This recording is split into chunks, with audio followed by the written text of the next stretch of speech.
అందరికీ నమస్కారం. Welcome to Prajakshetram. TDP Janasena పొత్తు తదనంతర పరిణామాలు ఒకవైపు, అభ్యర్థుల మార్పులు చేర్పులతో దాదాపు ఎన్నికలకు సిద్ధమైన వైసీపీ ఒకవైపు ఉంటే, టీడీపీ మాత్రం అసలు పోరాటంపై దృష్టి పెట్టకుండా ఆర్జీవీ గారిపై పోరాటం, ప్రశాంత్ కిషోర్, షర్మిల గారు వైసీపీపై చూపే ప్రభావం కోసం ఆరాటపడుతుంది.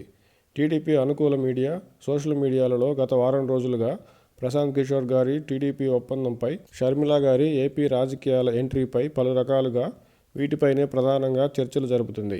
టీడీపీ జనసేన పొత్తు, ఇరు పార్టీల కార్యకర్తల్లో సమన్వయం, సీట్ల సర్దుబాటు, అభ్యర్థుల ఎంపిక వంటి ముఖ్యమైన అంశాలను అంతర్గతంగా చక్కబెడుతుందేమో తెలియదు కానీ, ప్రశాంత్ కిషోర్, ఆర్జీవీ, షర్మిల గార్ల ద్వారా వైసీపీకి నష్టం చేయాలనే అంశాలపై టీడీపీ గత కొద్ది రోజులుగా దృష్టి పెట్టింది. గతంలో ఆర్జీవీ గారు తీసిన సినిమాలు ప్రజలపై ఏమాత్రం ప్రభావం చూపాయని, ఇప్పుడు టీడీపీ ఆయన తీసిన సినిమా వ్యూహం సినిమాపై ఇంతగా పోరాటం చేస్తుందో అర్థం కాని విషయం. దానికి తోడు ఆర్జీవీ గారిపై టీడీపీ నేతలు చేసిన వ్యాఖ్యలు మొదటి షోతో ముగిసిపోయే ఆర్జీవీ గారి సినిమాకు విపరీత ప్రచారం చేసినట్టయింది.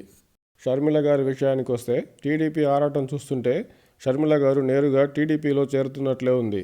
తెలంగాణలో పార్టీ పెట్టుకున్న షర్మిల గారు ఆంధ్రప్రదేశ్కి తనకు సంబంధం లేదని, అక్కడ ఏం జరుగుతుందో తనకు అవసరం లేదని చెప్పిన షర్మిల గారు 2019 ఎన్నికల ప్రచారంలో బై బై బాబు అనే నినాదాన్ని బలంగా ప్రజల్లోకి తీసుకెళ్లిన షర్మిల గారు ఆంధ్రప్రదేశ్ ప్రజలకు ఏమని చెప్పి ఏపీ కాంగ్రెస్ బాధ్యతలు తీసుకుంటారో చూడాలి.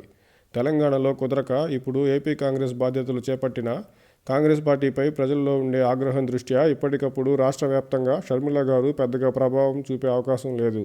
అయితే షర్మిల గారు పోటీ చేస్తారా లేదా అనేది ఒక అంశం అయితే, ఆమె పోటీ చేసే స్థానంలో మాత్రం ప్రభావం చూపగలరు. ప్రస్తుతం అధికారంలో ఉన్న వైసీపీకి, రాబోయే ఎన్నికల్లో ప్రధాన పోటీదారుగా ఉన్న వైసీపీకి షర్మిల గారు కాంగ్రెస్ ద్వారా చేసే నష్టం ఇప్పటికైతే నామమాత్రమనే చెప్పాలి.